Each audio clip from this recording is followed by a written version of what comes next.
네, 질의하신 내용은 중복되는 거는 제외하고 다른 사안을 한번 하겠습니다. 그 소방청장님, 네. 발화의 원인이 무엇입니까? 발화의 원인은 그 지하층에 있는 그 보온 등에서 작업하다 된 것을 추정만 하고 있고요. 현재 국과수에서 정확하게 그 감식 중에 있습니다. 그러니까 최초 발화 지점이 지하입니까? 아닙니다. 1층 1층 예. 천정 아닙니까? 예, 그 차고 위에 있는 천정으로 지금 보고 있습니다. 그러니까 그 위치에서 어떤 전기적 요인에 의해서 발화가 됐다라고 현재까지 그 분석하고 있습니까? 그 당시에 그 지금까지 뭐 정확한 저기는 아니지만 저희 했던 대로 보온 등 이런 작업을 하면서 되지 않은 대로 추정을 하는데 뭐 정확한 거는 지금 국과수에서 분석해서 발표할 겁니다.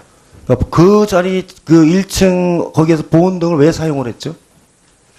아마 제가 정확한 내용은 말씀하신 대로 그쪽에 혹시 예를 들어서 그쪽에 뭐 얼음이 있다든지 겨울에 또 있다 보니까 이렇지 않았나 이런 생각을 해봅니다. 실제로 그러니까 1층 천장에 그 겨울이었죠. 그 시기가 아주 좀 추웠던 시기였어요. 네, 날짜가 네. 그 전후로. 그렇기 때문에 1층 천장에 있었던 이 수도관이 얼어서 아마 문제가 발생해서 보온등을 사용하지 않았을까라고 하는 유추를 현재 하고 있는 거죠. 네, 그렇게 지금 하고 있는데 정확한 거는 국가에서 지금 아마 발표할 거 생각합니다. 그러니까 그러면서 이 건물 그러기 때문에 물어보는 거예요. 이 필로티 건물 구조가 가지고 있는 이 문제에 대해서 소방청에서는 어떻게 분석하고 있습니까? 전에 방금 전에도 말씀드린 대봉그린 아파트는 그때 보온제 위반했었고요. 저희들 이런 부분이 있어서 늘 이런 부분에 대해서 저희들이 향후에 대책도 마련하려고 노력하고 있었습니다. 그러니까 향후에 대책이 어떤 대책을 마련했습니까? 예를 들면 필로티 건축물 같은 경우는 지금 오늘 이번 같은 경우 들어가다 보면 바로 입구에 출입문이 있는데 향후에는 뒤쪽으로 내는 방안 이런 부분도 국토와 협의하고 있습니다. 두 번째는 필로티 건물이 가지고 있는 구조적인 문제가 있습니다. 그렇기 때문에 이 동절기 시기에 그런 문제들이 필로티 구조 건물이 있는 다중이용 시설은 그런 위험성이 항시 상존하고 있다는 것을 소방청에서는 파악하고 있지 않습니까? 글쎄 전국적으로 지금 저희들이 얼마나 있는지는 지금 파악을 지금 한번 해보도록 하겠습니다. 두 번째는 동일한 겁니다. 여러 가지 건축을 용이하기 위해서 필로티 구조, 그다음에 주차장 면수를 인정해주기 위한 여러 규제 완화하면서 그 시기에 아주 우죽순으로 필로티 구조가 작년까지 아주 많이 건축허가가 나가 있고요.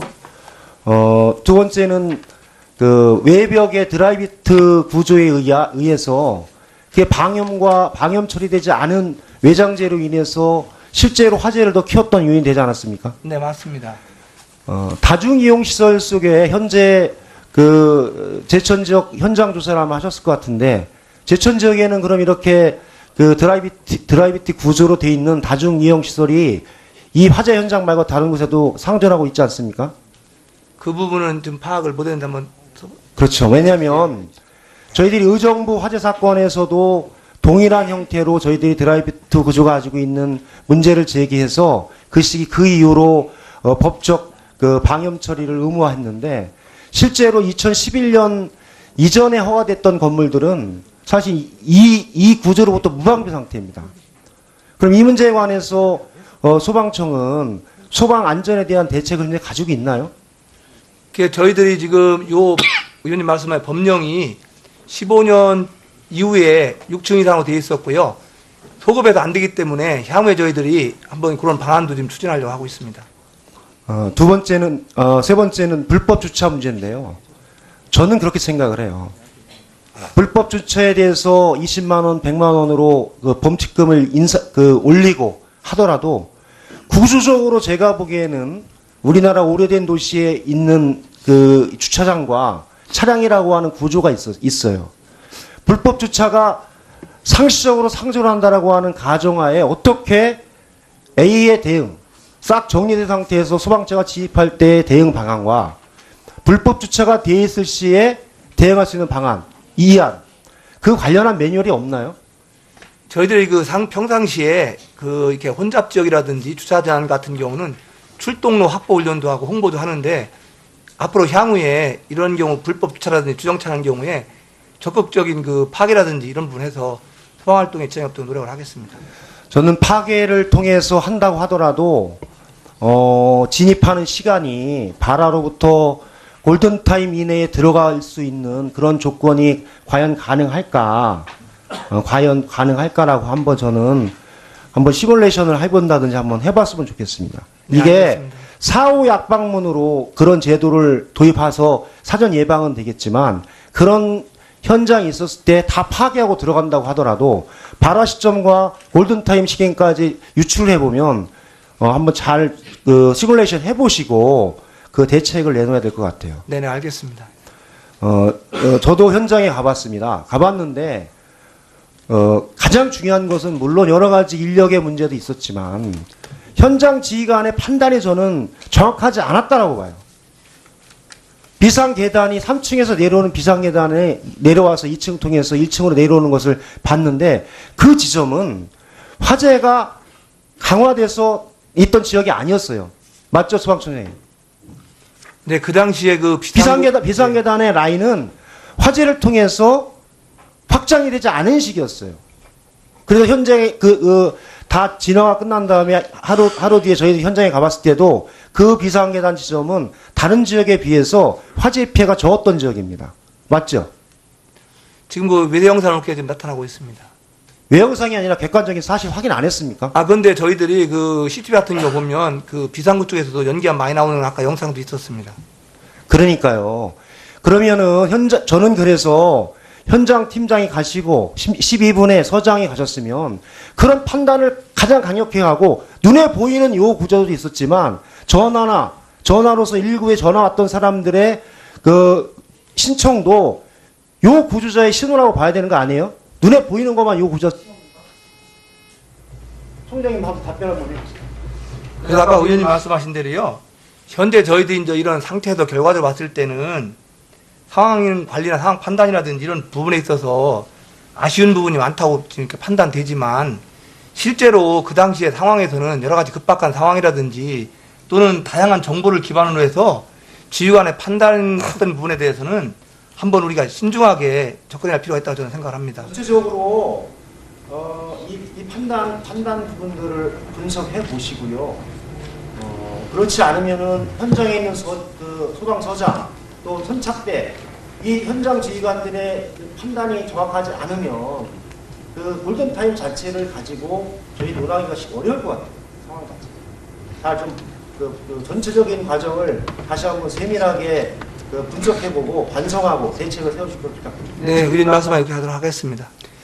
아니, 소방청장님, 급박한 상황이라는데, 앞으로도 급박한 상황 되면 또 이렇게 재발되나요? 재현될 거냐? 아니, 소방대원은 더 급박한 상황에서 인민구조 최선이 아니에요? 그 의원님, 제가 말씀하는 그 뜻이 아니고요. 현장에 가보면 이런 예를 들면. 입이 10개라도 할 말이 없어요. 네, 2층에서, 어떻게 몇 명이라도 구조하다가 시간 타임을 늦춰가지고 더 희생이 있었단 모르지만, 그냥 그대로 그렇게 희생이 됐잖아요. 3층 내려오는데. 급박한 상황이 되니까 소방대원 정신을 못 차렸나요, 그러면? 그러면 뭐 밖에 불만 나오고 막 그런 거 있었나요, 우왕좌왕하고? 인명구조가 최선인데 2층에 있다는 사우나인데, 목욕탕인데, 한 명이 몇 여성 고객이 있을 건데. 듣자 하니까 진짜 소방, 정말 수고를 막 아끼지 않고 고생을 하는데, 급박한 상황이니까 몰랐다, 어떻게 할 수가 없었다. 앞으로 급한 상황 일어나면 그냥 보고 있어야 되네, 지금. 답답합니다. 다음 우리 건은희 의원. 네. 지금 많은 문제 제기에 대해서 소방청이나 정부 당국에서 인원의 부족, 그리고 장비의 노후, 그리고 주변에 불법 주차된 상황을 변소로 하고 있는데, 지금 건물 내에 요 구조자들을 구조하지 못한 것이 인원의 부족, 장비의 노후화, 그리고 불법 주정차 차량하고 직접적인 관련성이 없습니다. 인원은 당시에 2층 사우나 20명이 살아있을 때까지 현장에 22명으로 충분히 구조할 수 있는 인력이 있었고요. 그리고 2층을 올라가는데 굴절 사다리 차는 필요가 없습니다. 그리고 불법 주정차 차량 때문에 굴절 사다리 차량이 들어가지 못한 것도 2층의 요 구조자를 구호하지 못한 것과는 무관합니다. 이것은 전적으로 소방에서 현장에 대한 상황 파악을 정확하게 하려는 노력과 의지가 없었고, 그런 상황 파악 후에 정확한 구조 지시, 판단이 없었기 때문입니다. 이 부분을 정확하게 인정하시고 잘못했습니다라고 말씀을 하셔야지, 언제까지 인원과 장비와 불법 주정차 차량을 핑계로 삼아서 이 상황을 빠져나가려고 하시는 겁니까? 지금 소방청에서 정부 당국에서 이 정확한 사실 하나 파악을 못하고 있는데, 당시 지휘 라인이 16시부터 16시 12분까지는 지휘조사 팀장이라고 얘기를 하고, 16시 12분부터 16시 50분까지는 제천 소방서장이라고 얘기를 하고, 그 이후에는 도소방본부장이라고 이야기를 하고 있습니다. 이 지휘 라인들이 건물 내 요 구조자에 대한 상황을 어떻게 인식했는지, 언제 인식했는지, 그리고 인식하고 무슨 지시를 했는지, 이 부분에 대해서 정확하게 설명을 해줘야 되는데 아무리 찾아봐도 그런 설명이 없습니다. 직접 물어보겠습니다. 지휘팀장님, 건물 내 요 구조자에 대한 상황을, 특히 2층 20명에 대한 상황을 어떻게 인식했습니까? 무전입니까? 유전입니까? 아니면 화재 조사관의 구두 보고입니까?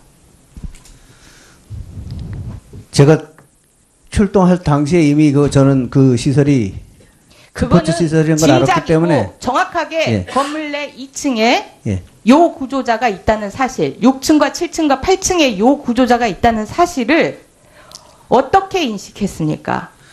현장에 도착해서 그 건물 전체로 불이 번진 걸 보고 대피하지 못한 인원이 전층에 있을 것이라고 예상을 했었습니다. 추측을 했고 예. 인식을 하게 된 거는요. 이 상황 전파를 어떤 방법을 통해서 받았습니까? 못 받았죠? 제가 못 받았죠? 정확하게 3층에 있는 사람을 구조하다 보니까 옆에 사람들이 소리 지르고 저 2층에도 사람이 있을 텐데 요 구조자에 대한 상황 전파를 못 받으셨죠? 상황실로부터 유전을 통해서 받았거나 아니면 상황실에서 유전을 통해서 받은 화재 조사관을 통해서 구도 보고를 받았습니까? 그 주변하고 화재 조사관하고 옆에서 2층에 사람이 있을 것이라는 얘기를 것이라는 들었습니다. 추측 말고요. 정확한 예. 상황 전파. 정확하게 몇 명이 2층에 있다는 보고는 받은 적이 없습니다. 그러한 상황 전파를 받지 못했습니다. 12분까지 본인이 현장 지휘를 할 때까지. 그렇기 때문에 건물 내 진입이라는 지시 내용이 없었던 겁니다. 그리고 제천 소방서장에게 지휘권을 12분에서 16분 사이에 이양을 했다라고 하는데, 이양할 내용 중에 본인이 파악한 내용이 없으니, 전파된 상황이 없으니 이 내용 또한 전파가 안 된 겁니다. 제천 소방서장님, 소방서장님은 건물 내 요 구조자에 대한 상황을 어떻게 인식했습니까? 무전입니까? 유전입니까? 아니면은 현장 팀장으로부터 구두 보고를 받았습니까? 아니면 화재 조사관으로부터 구두 보고를 받았습니까? 지휘팀장하고 화재조사관으로부터 구조복을 받았습니다. 지휘팀장은 지금 인식하지 못했다라고 하는데, 서장은 지휘팀장으로부터 상황을 전파받았다는 거죠? 제가 몇 명인지 모르지만 인식을 했다고 보고 있습니다. 인식이 있을 거라고 보고 드렸습니다. 그러니까 추측이고요.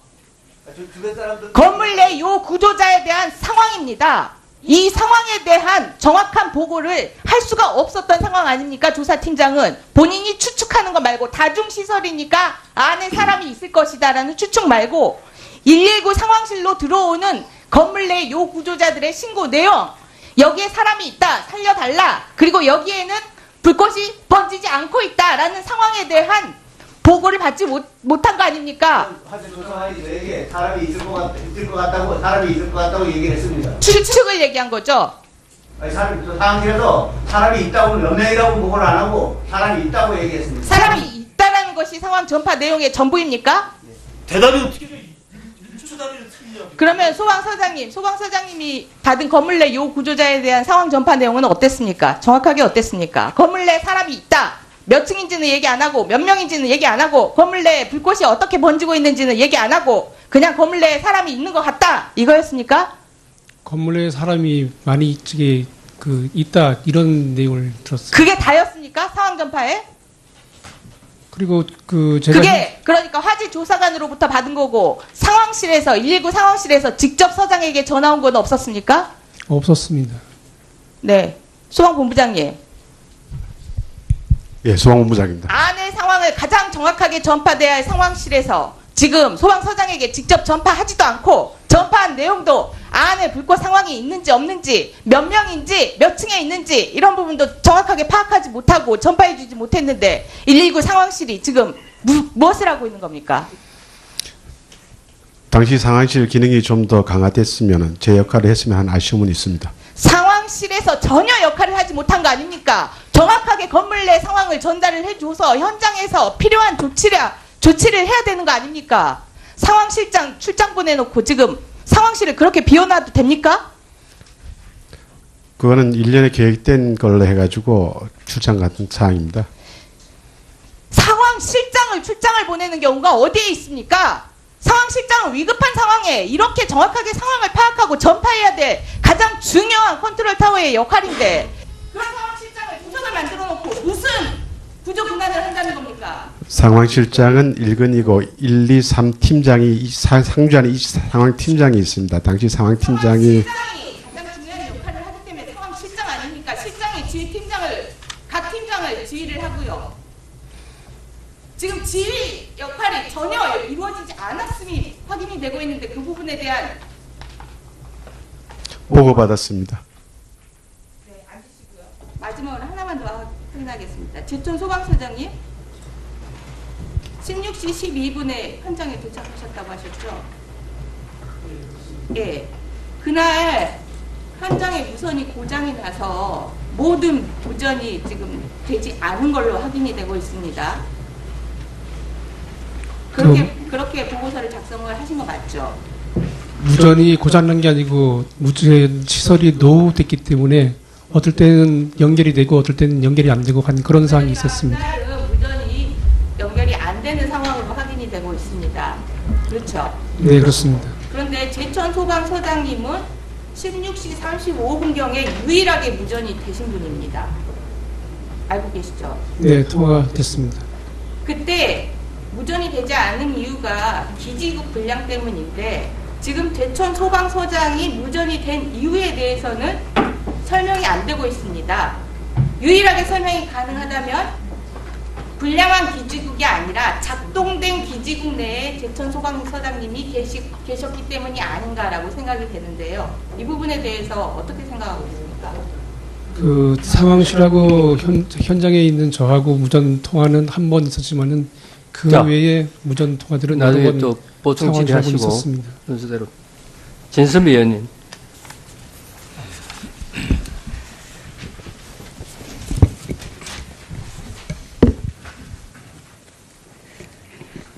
소방청장님, 네. 오늘 결국은 유족분들께서 중간에 나가시고 굉장히 고통스러워 하셨습니다. 그 상황에 대해서 충분히 인지하시고 오늘 지금 합동조사단이 3번 정도 이미 중간에 그 유족들을 만나서 이러저런 조사 결과들에 대한 얘기를 했지만 여전히 불만도 있으시고 문제가 있다고 생각하셨기 때문에 오늘 이 자리에 오셔서 7가지의 의혹에 대한 얘기를 하고 가셨습니다. 그러면 내일 2시에 이 문제들에 대해서 유족의 관점에서 그런 전문가가 아닌 사람도 납득할 수 있도록 더욱더 충분하게 설명해 주셔야 할 것 같고요. 조금 전 권은희 의원님께서 지적하신 그 부분이 사실은 이 모든 분들의 다양하게 표현되고 있지만 그 부분에 대한 의혹과 고통과 안타까움이라고 생각합니다.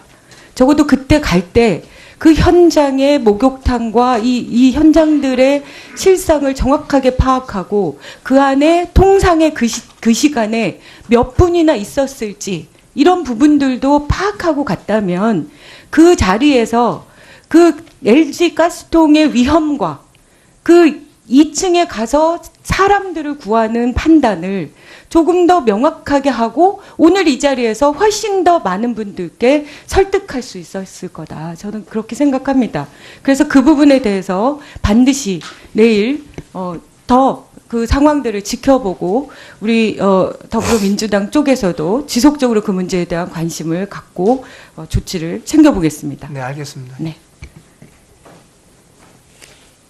저는 현장으로 다시 그때로 돌아가 봅니다. 저는 너무 안타까운 것이 이 밑에 1층 주차장에서 초기 발화가 됐을 때 거기서 스프링쿨러라도 작동해서 그것이 자동으로 문제가 해결이 돼서 뭔가 초기 진화가 됐다면 이런 상황이 됐을까라는 관점으로 이 건물들을 살펴봤습니다. 그랬더니 상당히 좀 납득하기 어려운 것들이 있습니다. 지금 제천화재 건물 발화지 안에 1층에는 필로티 주차장에만 스프링쿨러가 없습니다. 이 건물의 특징 때문에 사실은 연면적도 되게 적은데도 스프링쿨러를 전 곳에 다 달도록 되는 특수한 규정이 있음에도 불구하고 결국은 이 부분이 스프링쿨러를 주차장이란 이유만으로 주차장에만 자동이 아니라 수동으로 돼 있는 겁니다. 맞죠, 정장님? 그런데 이 수동이 도대체가 급한 상황에서 모르는 사람이 작동할 수가 없는 거예요. 2인 1조여서 한 사람은 그쪽에 가서 뭘 하고 한 사람은 와서 이 노즐을 해서 해야 된다는 거예요. 그러니까 이거는 급할 땐 아무 도움이 안 된다는 겁니다.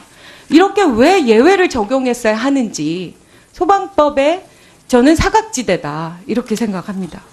그러니까 이 상황에 그 1층에서 스프링쿨러가 작동됐다면 자동으로 그 자리에서 그 물들이 그렇게 빠르게 되지 않았으리라 생각하고 이번에 만약에 필로티 이 건물 전체를 뭔가 변화시키는 게 시간이 걸린다면 주차장 자체에 자동 스프링쿨러라도 달게 하는 그렇게 뭔가 변화를 줘야 되지 않나라는 생각입니다. 의원님 다양한 방법으로 이렇게 강구하도록 하겠습니다. 그리고 그 작동 기능 점검과 특수 종합 정밀 점검 두 가지가 있는 거 아시죠? 네, 알고 있습니다. 이 건물은 그 대상이 무엇입니까? 2급 대상이기 때문에 작동 기능 점검만 1년에 한 번 받으면 됩니다. 근데 이것 또한 일관적이지 않다는 말씀입니다. 실제로 이 건물은 말씀하신 대로 스프링쿨러 자체를 일정한 규모의 일정한 조건에 있는 경우, 그러니까 5,000 평방미터가 아닌 이상이어야 스프링쿨러를 다 달게 하는데 이 건물은 100명 이상이 이용하기 때문에 스프링쿨러 전체를 다 달도록 하게 돼 있습니다. 그런데 종합 정밀 점검이 필요한 이유는 그 스프링쿨러라는 것 자체가 작동이 되는 거, 점검하는 거 이런 것들이 일반인이 할 수 없기 때문에 그래서 종합 정밀 점검을 하게 되는 거고 그 종합 정밀 점검의 보고서는 전문가가 해야 되고요. 이렇게 100몇 페이지가 되는 보고서로 작성돼서 점검이 되는 겁니다. 그런데 이 건물은 그렇게 수백 개가 되는 스프링쿨러를 설치해 놓고도 면적이 작다는 이유로 다시 작동 기능 점검으로 하는 겁니다. 그러면 아까 그 소방안전관리자, 아들인 소방안전관리자가 임의로 점검을 한들 그 스프링쿨러가 어떻게 되는지를 알 수 있겠습니까? 없지 않습니까? 이것 또한 소방법의 사각지대라는 생각이 든다는 겁니다. 자, 보세요. 이곳 종합 정밀 점검은 이렇게 엄청난 규모의 보고서고 이거를 점검할 수 있는 사람은 전문가로 소방시설 관리사라는 전문 자격자만 할 수 있는 겁니다. 그런데 그 건물은 그렇게 스프링쿨러가 전 층에 다 설치가 돼 있는데 스프링쿨러에 대해서 아무것도 모르는 안전관리자가 점검할 수 있도록 된다는 겁니다. 그래서 2장짜리 점검하는 거죠. 이건 문제죠. 왜 스프링쿨러를 달게 합니까? 그건 그만큼 위험에 노출돼 있고 그걸로 인한 여러 가지 문제가 있기 때문이니까 당연히 스프링클러가 달려 있는 곳은 종합 정밀 점검을 해야 되는 거죠. 이 부분 확인해서 실제로 그렇게 스프링클러가 전 층에 다 달려 있음에도 불구하고 종합 정밀 점검이 아니라 이렇게 간단한 작동 기능 점검으로만 돼 있는 것들 실태 조사하셔서 확인하시고 바꿔주세요. 네네, 알겠습니다. 아시겠어요? 그리고 지금 건축법 위반과 관련돼서 지금 PPT를 한번 보여주시면요. 이게 명명백백하게 건축법 허가 당시에 뭔가 불법이 있었던 것 같습니다. 자, 시작한 지가 한 3시간이, 아니죠. 2시에 시작했으니까 4시간 다 되니까 잠시 좀 예.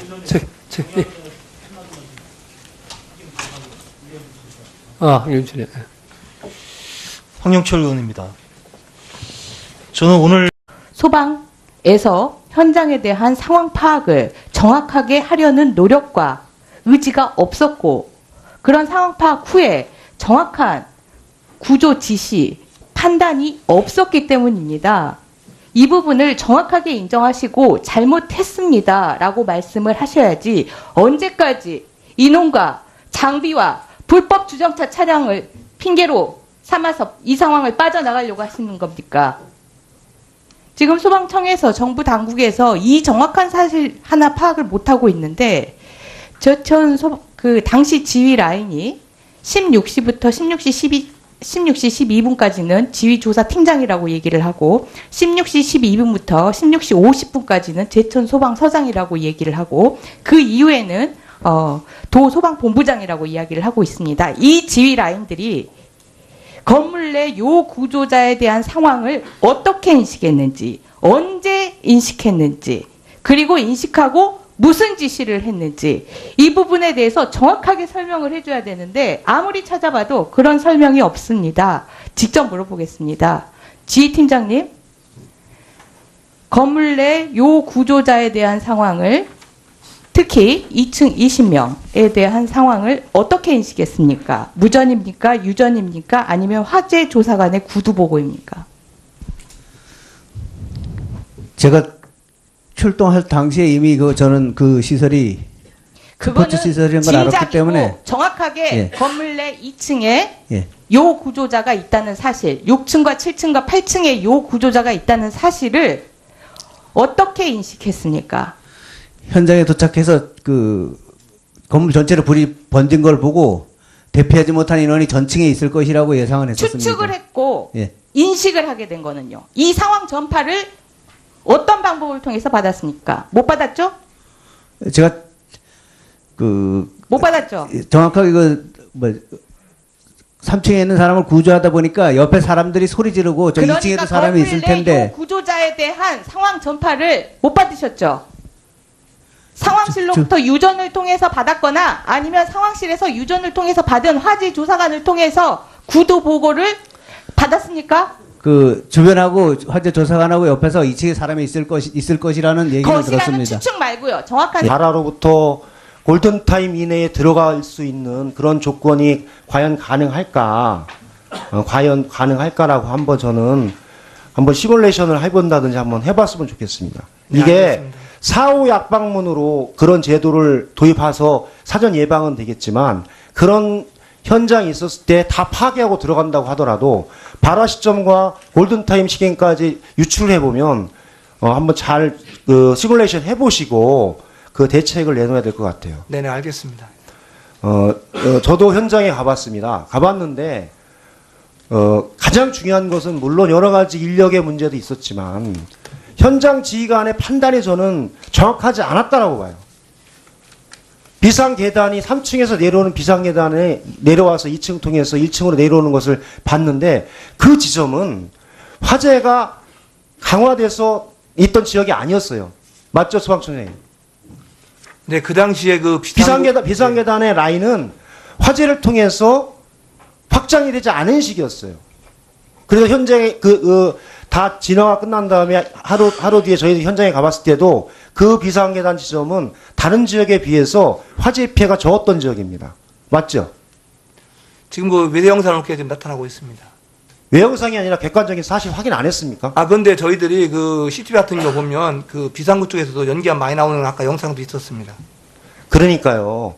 그러면은 저는 그래서 현장 팀장이 가시고 12분에 서장이 가셨으면 그런 판단을 가장 강력히 하고 눈에 보이는 요 구조도 있었지만 전화로서 119에 전화 왔던 사람들의 그 신청도 요 구조자의 신호라고 봐야 되는 거 아니에요? 눈에 보이는 것만 요 구조. 총장님 한번 답변을 한번 해주세요. 그래서 아까 의원님 말씀하신 대로요.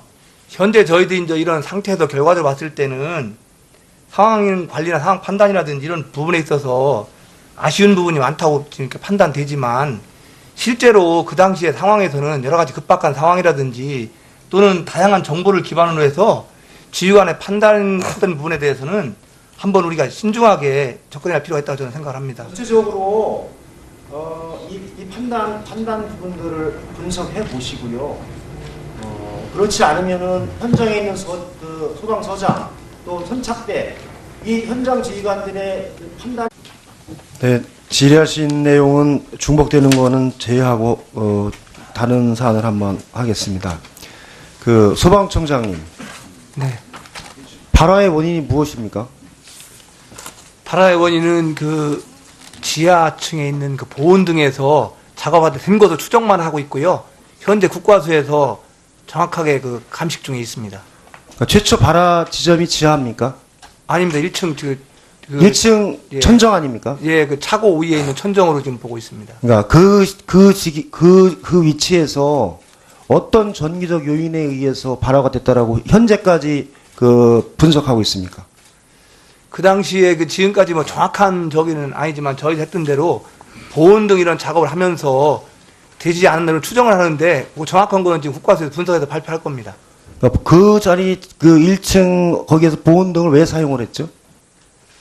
아마 제가 정확한 내용은 말씀하신 대로 그쪽에 혹시 예를 들어서 그쪽에 뭐 얼음이 있다든지 겨울에 또 있다 보니까 이렇지 않았나 이런 생각을 해봅니다.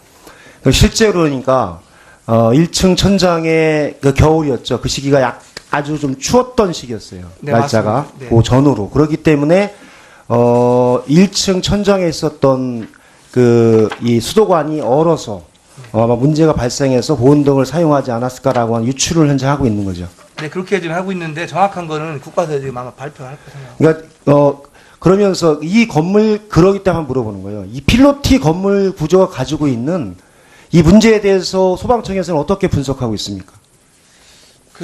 전에 방금 전에도 말씀드린 대본그린 아파트는 그때 보온제 위반했었고요. 저희들 이런 부분이 있어서 늘 이런 부분에 대해서 저희들이 향후에 대책도 마련하려고 노력하고 있었습니다. 그러니까 향후에 대책이 어떤 대책을 마련했습니까? 예를 들면 필로티 건축물 같은 경우는 지금 이번 같은 경우 들어가다 보면 바로 입구에 출입문이 있는데 향후에는 뒤쪽으로 내는 방안 이런 부분도 국토와 협의하고 있습니다. 두 번째는 필로티 건물이 가지고 있는 구조적인 문제가 있습니다.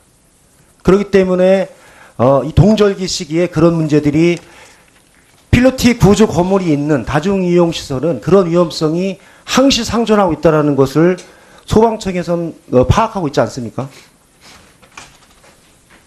글쎄요, 전국적으로 지금 저희들이 얼마나 있는지는 지금 파악을 지금 한번 해보도록 하겠습니다. 정확하지 않으면 그 골든타임 자체를 가지고 저희 논하기가 어려울 것 같아요. 상황 자체. 좀 전체적인 과정을 다시 한번 세밀하게 분석해보고 반성하고 대책을 세워줄 것 부탁드립니다. 네, 의원님 말씀만 이렇게 하도록 하겠습니다.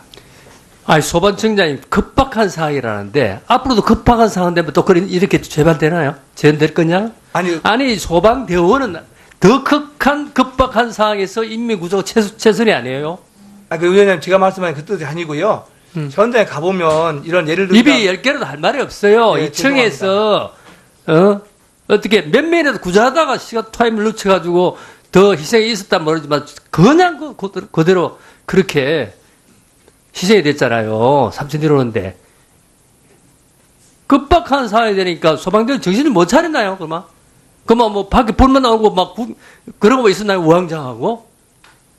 인명구조가 최선인데 2층에 있다는 사우나인데, 목욕탕인데, 한 명이 몇 여성 고객이 있을 건데. 듣자 하니까, 진짜 정말 수고를 막 아끼지 않고 고생을 하는데 급박한 상황이니까 몰랐다, 어떻게 할 수가 없었다. 앞으로 급한 상황 일어나면 그냥 보고 있어야 되네, 지금. 답답합니다. 다음 우리 건은희 의원. 네. 지금 많은 문제 제기에 대해서 소방청이나 정부 당국에서 인원의 부족, 그리고 장비의 노후, 그리고 주변에 불법 주차된 상황을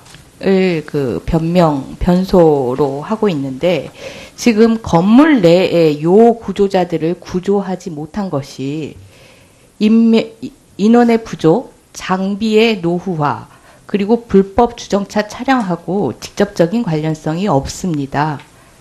인호는 당시에 구조 2층 사우나 20명이 살아있을 때까지 현장에 22명으로 충분히 구조할 수 있는 인력이 있었고요.